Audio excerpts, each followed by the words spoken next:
Okay, mayong mudto na usab kanatong tanan Luzon, Visayas, Mindanao. Mayong mudto Philippines, mayong mudto world, mayong mudto universe. Sana na punta mga higala, din nga atong tulumanon sa kahanginan, CONA, Catechesis on Air. O ako lang gihapon kini yung ubos nga alagad, Reverendo Padre Edwin Academia Acab. Abino ato daay nga timbayaon usab ug may mudto ang atong talahurong obispo, Bishop Polito B. Cortez, may mudto Bishop, dagtanan gyud nga mga kaparian nga miyembro sa Katoliko, nga miyembro sa Diocese of Dumaguete, no, dinha sa isla sa Siquijor. Of course ang atong Episcopal Vicar dinha si Monsignor Larry Katubig ug mga kaubanang pari ug ingon manusab diri sa kinig main diocese nato, no, diri sa Dumaguete at nung timbayaon usab og mayong mudto ang atong mga kaubanang mga kaparian. Of course, diri sa Dumaguete, of course, atong talahurong obispo nga to ang Vicar General si Monsignor Glenn Corsiga o ang usab ang ato ang kinig mga Episcopal Vicars dinhi, no. Kumusta na ang hinaot kita nga ana kitang tanan sa Kapiskay Panglawat. Ato ding i-congratulate, no, ang akong grupo sa Episcopal Commission on Migrants and Itinerant People sa malampuson nga seminar atong nakalabay Sabado, no, nga nakapahigayon gyud sila og seminar sa ECMI dinha, no, nga dunay nahulma pod ang atong core group dinha, no, nga maoy mamahimo niya nga point person dinha sa parokya sa Redemptorist. Of course si Father Ness Nestor, no, nga to ang paroko dinha. So mayong mudto kanimo Padre o ang tanan natong mga kaparian nga Redemptorista nga dinha sa anaa karon diha sa Dumaguete, no. Salamat kay ninyo mga Padre, no, sa paghatag ninyo kahigayonan kanamo mga miyembro sa ECMI. Sila si Sister Luz, si Brad Yoyong, si Brad Yoyong, si Sister Yoyong, si Brad Eli, o gingomanusab si Mark, o ang mga mga kaubanan nato dinha sa Commission, Episcopal Commission on Migrants and Itinerant People, no. At least na may core group na kanila. Importante kayo na doon lagi tayo core group nga mao niya atong point persons sa mga kalihukan unya nga ato ang ipahigayon diha sa Redemptorist Parish. Okay, no? Nalamay mudto na adlaw karon nga Lunes, pizza 22 na kini sa bulan sa Abril tuig 2024. Abino ari kita mahigala sa atong CBCP News, balitang simbahan ining kamudtuhon. CBCP Pilipinong pari nga nakabase karon sa Amerika, natudlo isip auxiliary bishop sa Sacramento, USA. No, siya mao si Bishop-elect Rinaldo Bersabal, lumad nga taga Misamis Oriental. Siya ang ikalima nga Pilipinong pari nga napili nga i-appoint sa talahurong Santo Papa isip obispo usab dito sa Amerika. Balita mga higala sa Vatican, si Jesus mao ang maayong magbalantay ug nag-andam na og dapit alang kanato dito sa gingharian. Mao kini ang nahimo usab nga pagtulunan nga gitudlo sa atong talahuron nga Santo Papa dito sa pagsaulog niya sa Regina Coeli dito sa Vatican. Mao kadto mahigala mga balitang simbahan niining kamudtuhon ug padayon kita sa ato ang mga gimbuhaton. Ari kita manghigala sa atong Saint of the Day. Bino ang atong Saint of the Day karon matud pa bisan way nang utana, no, kay matud pa ni Brad Jones Manaban ang atong igsuon usab nga magsisibya sa pikas nga istasyon. Matud pa niya ang atong oras bisag way nang utana. Ato apod ang atong Saint of the Day karon bisag way nang utana. Mao si San Alejandro or Alexander, no, Saint Alexander, martyr, missionary, martyred during the reign of Marcos Aurelius, no. Si Marcos Aurelius mao kini ang usa ka emperador sa Roma sa wala pa kini mahimo nga Kristiyanos, no. Kay kining Roma sa panahon ni Emperador Constantino nahimo man kini siya nga una nga syudad nga kining gitawag nga imperyo nga Romanhon. Muna nga tawag natong Holy Roman Empire. Pinanguluhan ni Haring Constantino kauban sa iyang inahan nga si Reina Elena. Hala, no?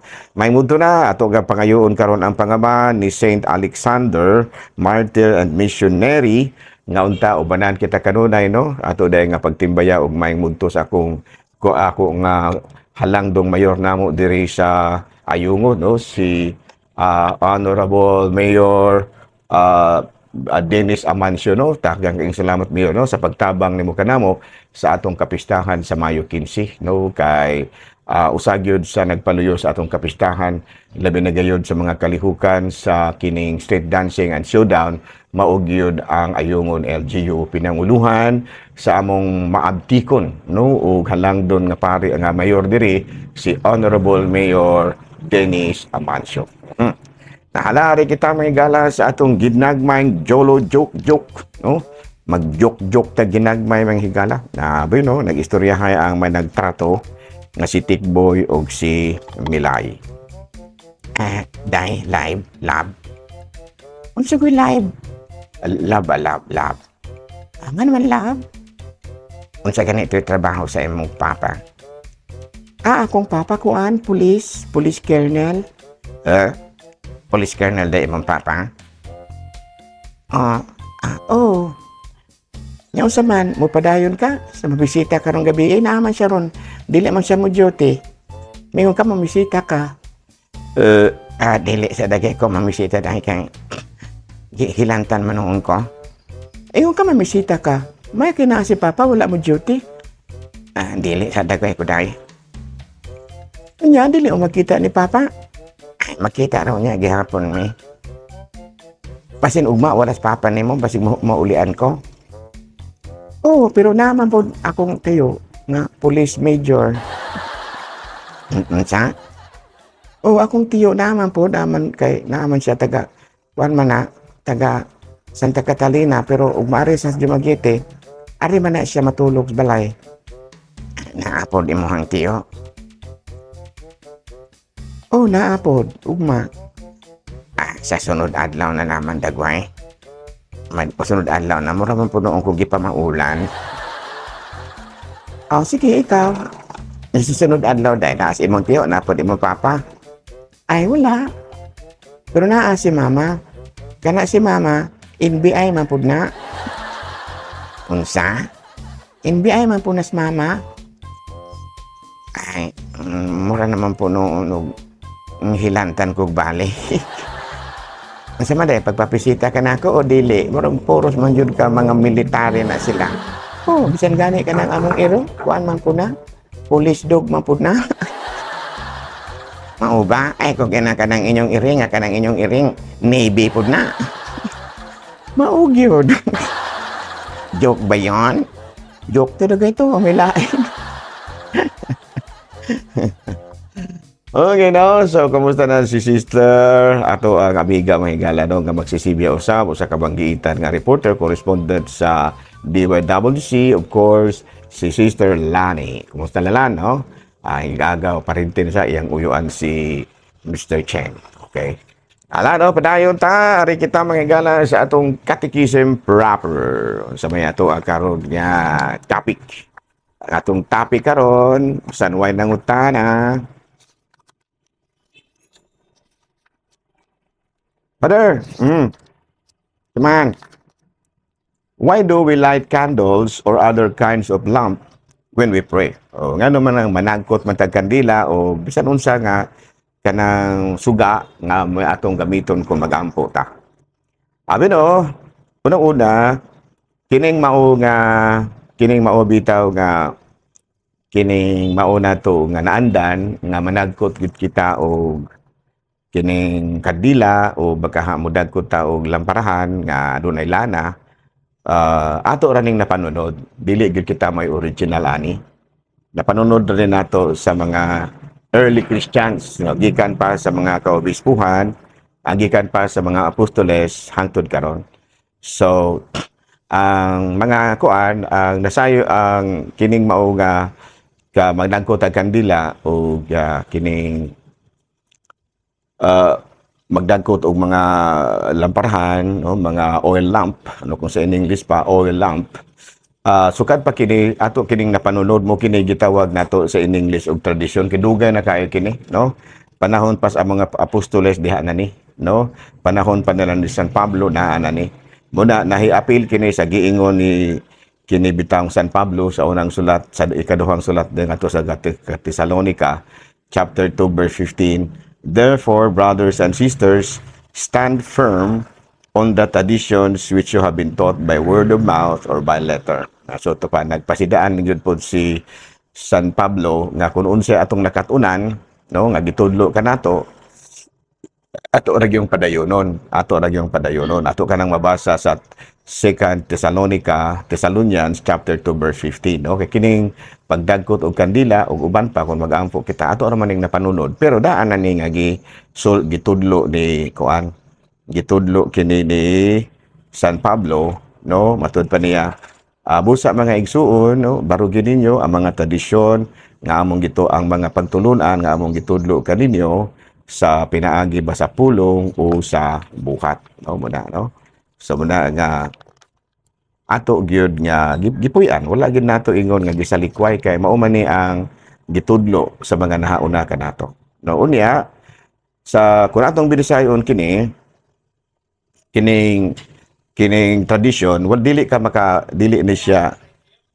makabasa ni ini sa kining Biblia nga binisaya, no, kay in English man ni tradition nya sa kinat sila pod tradisyon, no, kung sa kinat sila pod tradisyon, no, muna nga dili kita makaingon nga wala man lagi nas Biblia pader, no, wala sa Biblia nga binisaya pero naa na sa kanang Biblia nga in English ug kinat sila.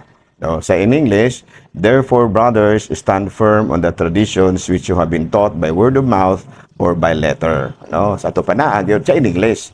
Pero sa binisaya wala, no, matud pa sa binisaya barugin ninyo ang mga pagtulunan nga among gitudlo kaninyo sukad pa kaniadto pinaagi sa pulong o sa sulat.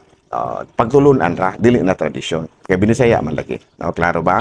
So muna nga no dili ta kabasaan na, pero no, matud pa din busa mga igsuon barugi nga maligon o pabilin diha sa mga kabiling pagtulunan o pamatasan na among gitudlo pinaagi sa wali o sa sulat.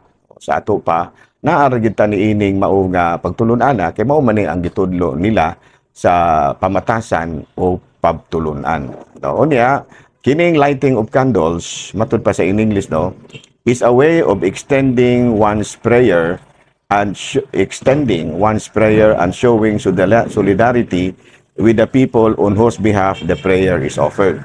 By lightings we remember and truly live the word of our Lord. I am the light of the world. Sa ato pa kung binasaan nato ni lighting of candles mao ang paagi sa pagampo o pagpakita sa atong paghiusa ngadto sa ato ang giampuan, no, ngadto sa ato ang giampuan. O niya pagdagkot nato og kandila o baka lamparahan ang atong gipakita nga kita mituo sa Juan kapitulo 8 bersikulo 12 sa giingon ni Kristo nga ako ang kahayag sa kalibutan. Kaniingon man gud si Kristo nga ako ang kahayag sa kalibutan. Sa ato pa kung magampo kita sa presensya sa atong Ginoo, magdagkot kita kandila because we believe nga si Kristo mao ang kahayag sa kalibutan. Nowadays, dili lang kay kandila ang ato ang gidagkutan, dili ba, no? Kung dili, apil na ni ana do na gani mga electrical bulb, no, nga gigamit na, no, sa mga kanang gitawag na to og perpetual lamp bitaw, no, kanang walay palong-palong. Usahay ang gigamit sa uban kung anhan dili na kandila, dili na pod mantika kanang oil lamp, no, lana. Kung dili kini nang sa kurenta. So practicality ba? Practicality. So pagkapangutana kita, asa man pod na panunod sa atong mga apostoles o sa mga nahauna kanato nga mga kining bang mga early Christians kining ilang pagdagkot og kandila. Actually, kining pagdagkot og kandila o paggamit og mga lamparahan dugay na kayo kini, no? 3000 BC pa, no, wala pa na tao si Kristo na ni mao kini sa kasaysayan, mao kini ang gihimo sa mga Ehiptohanon. At ato pa ang mga early Christians, no, ang panahon pa nila ni Moses, ilara pong napanunod ni ug ilahang nasundog gikan sa mga Ehiptohanon kaya nabihag baya sa Ehipto ang mga kining gitawag natong Israelita. Dugay-dugay baya sila nga na I guess for mga 300 years sila nga nabihag sa mga Ehiptohanon ug busa pipila usab sa mga gihimo sa mga kuan sa kining mga Ehiptohanon napanunod pod sa mga Israelita. No, muna nga kanang mag-ampo sila, dunay mga kapistahan ug dunay pang-uban, magdagkot po sila kanila. Ilan ang napanunod, pero dili na tungod sa kanang dili ang pagdagkot sa kanila, dili ang pagtuo sa mga Ehiptohanon. Kay ang mga Ehiptohanon kuan baya to sila polytheistic. Ang mga Israelita monotheistic man to sila. Buti pasabot nga usa ra ka Dios ang gituohan sa mga gitawag og kining kinibang sa ngalan ani mga Israelita kay sa panahon po ni Moses, sa primero gyud pagkakita ni Moses, pagkakita niya sa presensya sa Dios, no? Primero gyud pagkakita niya, mao man katong nagdilaab nga kasagutan, no? Kanang the burning bush.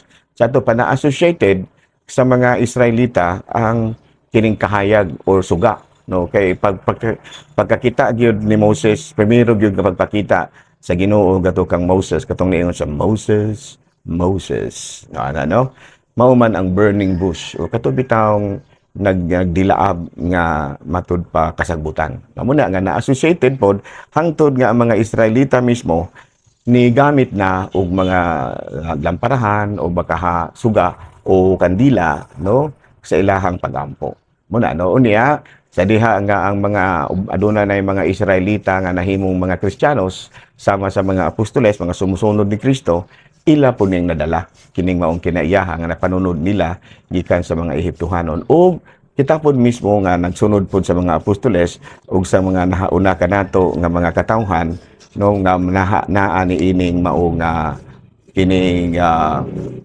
kinibitaw naa ni ining mao nga kinaiyaha ato pong napanunod no kay sa Exodus kapitulo 27 19 sa 20 matud pa diri you shall command the people of Israel that they bring to you pure beaten oil for the light that a lamp may regularly be set up to burn no sa ato pa sa bersikulo di Exodus 27 bersikulo 19 sa 20 gihisgutan diri nga aduna gyoy kalayo or kahayag nga pabayaan nga magsiga. No, nadala kabron ang mga Israelitas na naghimo na ana. Kunya sa Exodo kapitulo 40 bersikulo 24 sa 25, he placed the lampstand in the tent of meeting opposite the table of the south side of the tabernacle and set up lamp before the Lord as the Lord commanded him. Kato pa nag-command po ang Ginoo kabahin ni ining light.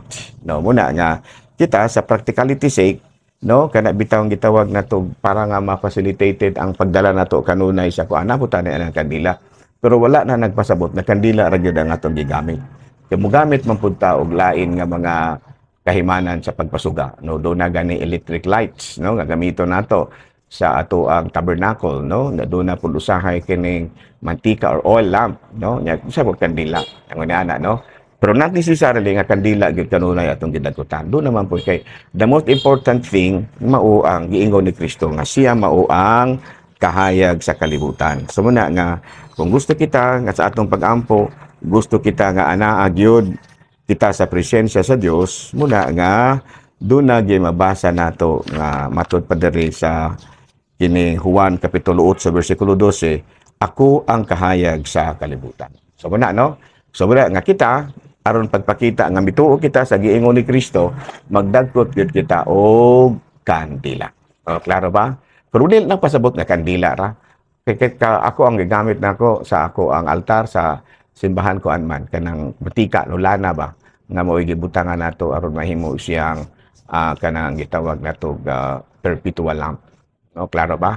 So na no, so I guess sabta na ninyo ginagmay ang ato pero wala gina no napanunod ra na nato dili gyud kita mao nagkimo ni ana nya mga laing relihiyon although nga sa pagsugod nila sa Kristiyanos pa sila naa po na sila kandila pero karon wala na kay nibulag na baya sila sa Katolikong simbahan nga naa ana so aron pagpakita nga lahi gyud sila no ang mga laing relihiyon sama pananglit sa mga gipangtukod nila ni Martin Luther no kining mga iglesia ni Kristo Katoliko ba ni sila sa una no og sila si kanang Ellen G. White no nga mga Katoliko sa una hasta pod ang pagdagkot og kandila ilang giwala although nga ang kanang protestante naa sila kandila, no, kanang Lutherans naa sila kandila, ingon ni ana, no. So in order to show nga lahi na gyud sila kay nibulag naman sila sa Katoliko, daghan kayo ang wala na nila tahura, no. Usa na ni ana ang mga sakramento, no. Wala din na sila mo ilaw sakramento. Pero okay ra ila man sana. Pero kita naman lagi giingon si San Pablo nga stand firm, no. Stand firm. Sa ganito stand firm. Barugi, no, barugi gyud ninyo ang among gitudlo kaninyo. Naman na dire, naman na sa ganito, no, batud pa dire, no. Na dire sa ikaduhang sulat ni San Pablo ngadto sa Tesalonica, kapitulo 2 bersikulo 15, busa mga igsuon, barugi nga malig-on og pabilin dia sa mga gikabiling pagtulunan o pamatasan nga among gitudlo pinaagi sa wali o sa sulat. So kitang Katoliko, padayon ra kita, kay mao man pang tudlo kanato sa atong mga nahauna kanato. Okay ba? So daghang salamat ug maayong mudto Pilipinas.